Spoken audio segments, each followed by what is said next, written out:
I'm Bradley Rehb. I'm the lead designer of Project Spark.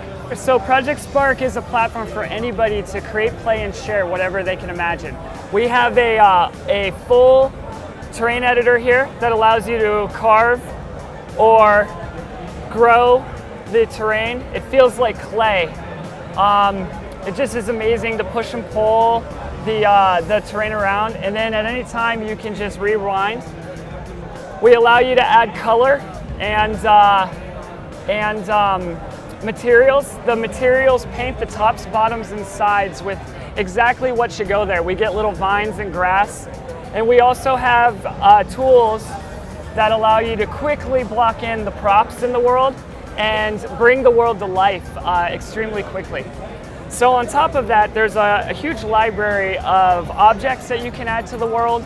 We have goblins, and everything in the game has behaviors built into them, and you can also adjust and define your own behaviors in any object that you can put in the game. So what we have here is I can put a rock in here, and a rock does what you would think a rock would do, which is nothing, right? So we have the empty brain. The way the Kodu language works is when something happens, do something. So when we detect the player, we're going to move towards it. And this is going to create a little buddy that's going to follow me around. So when I detect the player, move towards. We go back into test mode, and we've got our little rock guy following us around. Now that's really cool, really simple.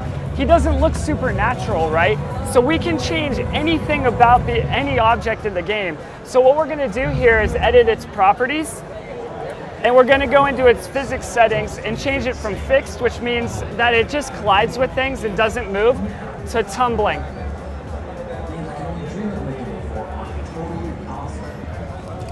So now the rock is rolling around much more naturally and much more fun. And you can see how I can layer on different behaviors. When it detects a goblin, it can bump into it and damage it. Anything I can dream. So we'll move our view around a little bit, and let's add a goblin right there. And we'll manipulate this rock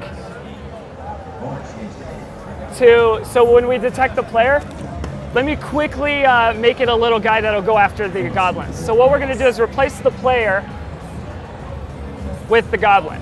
So when I detect the goblin, I'm going to move towards it. I'm going to indent this line, and what that means is when we detect the goblin, also run this rule. So we're going to say when I bump the goblin, damage it.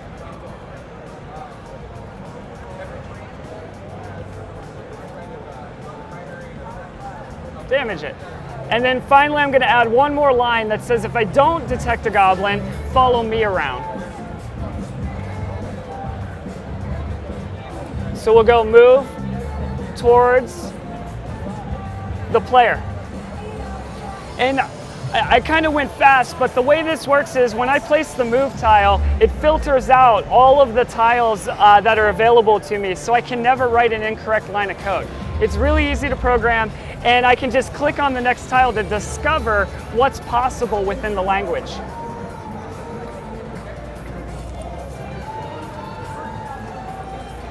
So now I've got my rock. He goes after the goblin.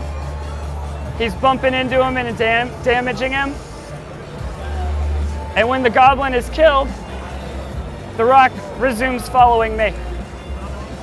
And you'll notice, like, I can use the controller to do all of this. I can use touch. I can use keyboard and mouse. It depends on the system I'm in and what I love to work with. We wanted to make sure that really anybody can make a game in this engine. And so we actually have tons of layers, right? What I didn't show you guys is there's a whole gallery of behaviors that you can drop on any object in the world. And other players can make these behaviors, upload them to the community for other community members to download and use in their own work. So if people who want to get really deep into the programming and build really cool assemblies of objects and behaviors can do so, and then that feeds anybody else who's interested in making a game. So the programming language is built on the Kodoo Game Labs, and Kodoo is a visual programming language. As you can see, it uses this tile structure. And what we've done is we've partnered with that team to take Kodoo to the next level.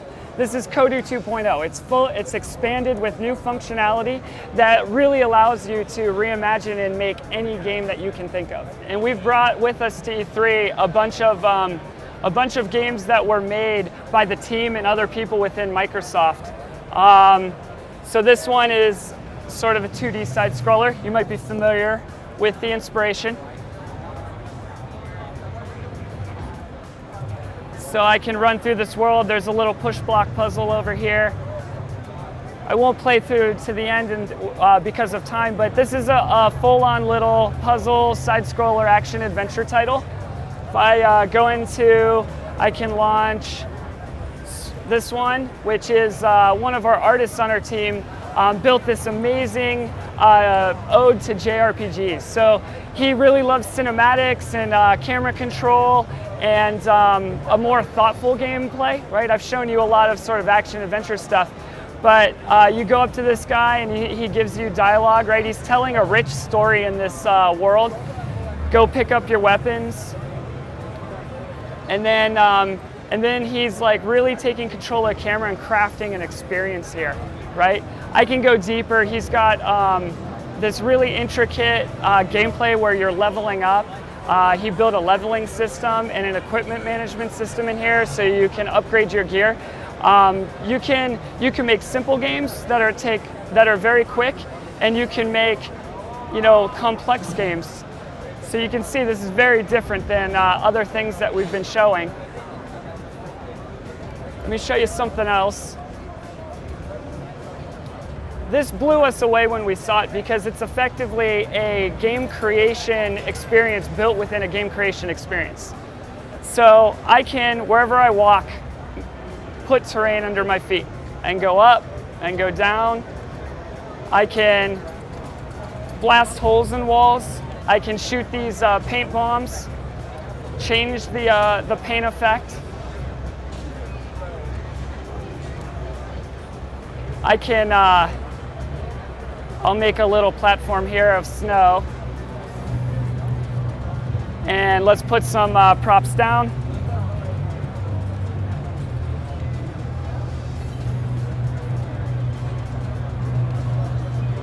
And we'll go ahead and add some behaviors to it. How about we turn it into an exploding bird?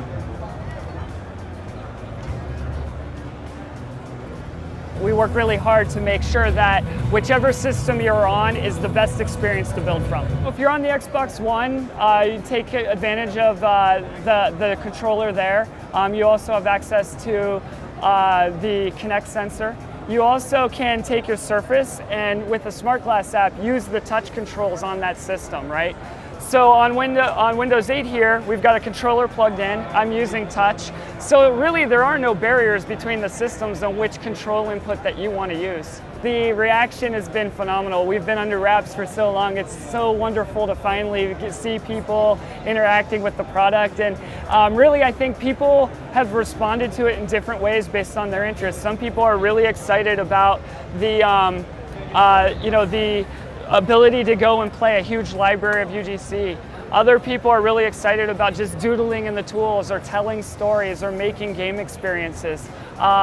What people get excited about has been varied and just really exciting to see.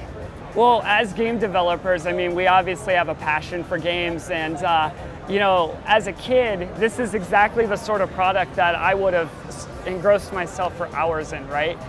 It allows you to be creative. It allows you to, play with your friends in a way that you can't play. I mean, kids on the playground, they're always making games with each other. This allows them to make a game, send it to their friend, and then they can change it and send it back. And just the being creative and working as a team and just having a great time is the soul and heart of what we're making here. And I think it resonates with anybody who's wanted to build, Yeah, I think we get a ton of oohs and ahs about the create mode tools and the UGC elements, but we have this whole other mode of play called Crossroads.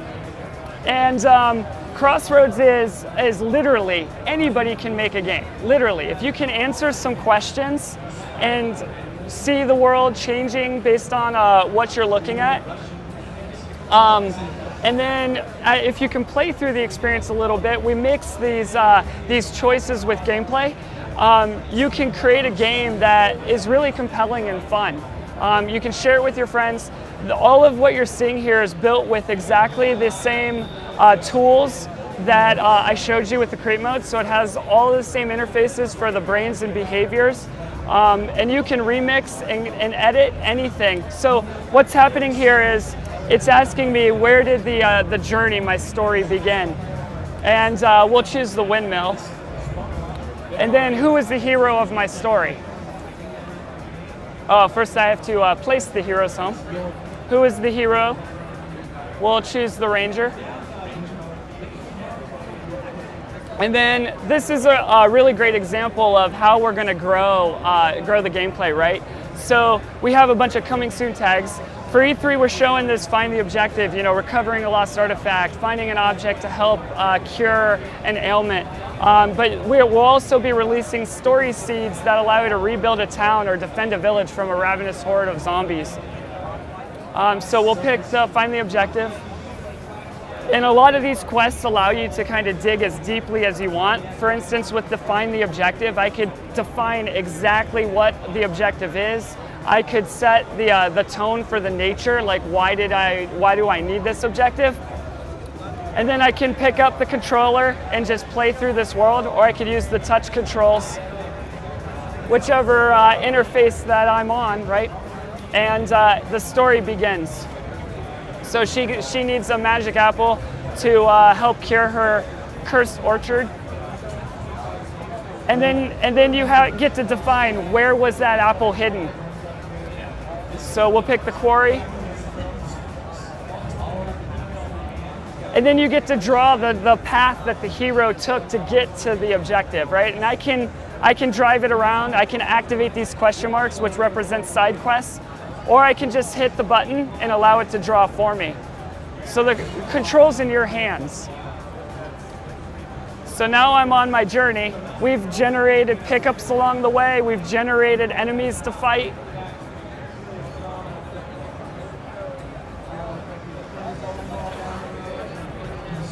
And I've activated the side quests. So, these represent things that can enhance the main objective, or they can just be, nice little distractions along your path.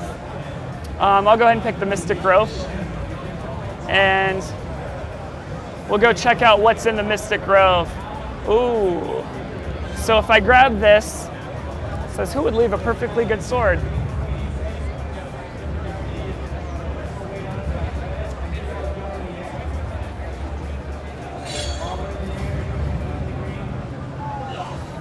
But it was an ambush, right? So, and again, all of this is customizable. You can go into the edit mode and change it around. You can change the dialogue.